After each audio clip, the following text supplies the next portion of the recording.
Hi to all. In last class we discussed about while loop. Now and we had discussed about some 2 to 3 examples also. Now we are going to start with for loop. Okay.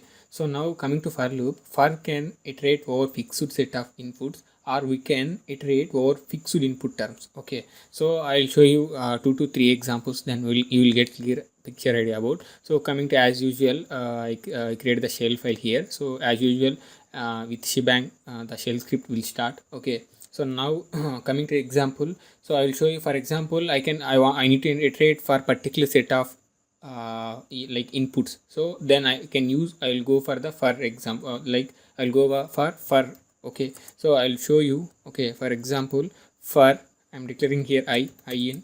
So I want to repeat like these numbers like repeatedly. Okay, so irrespective of integer or string, I will show you with string and integer examples also. Okay, so here this is how it will work. Okay, do for we declared here.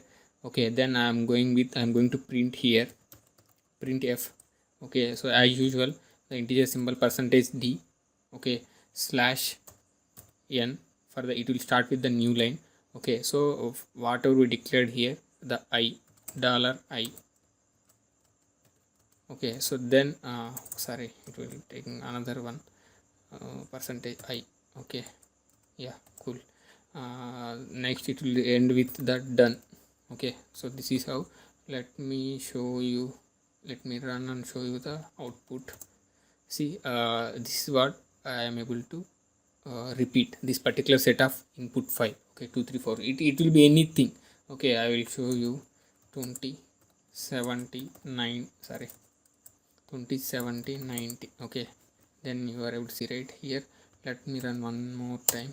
See, 20 70 90. Okay, so if you remove here backslash n, what will be happen? Let me show you.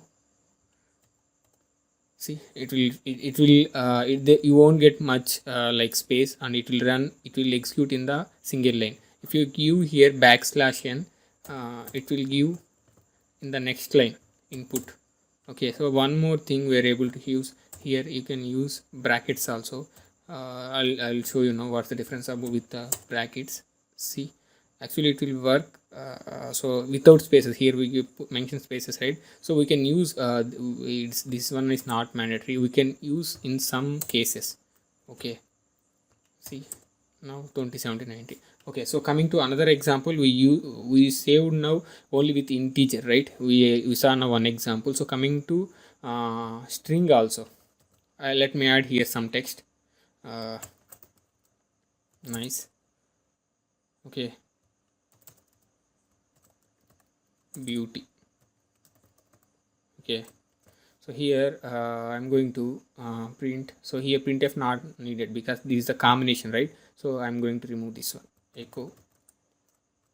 Okay, so let me change this one, card. I'm using here the card. Okay, the same thing I need to use here, card. Okay, so this is a combination of using for loop with string and integer combination.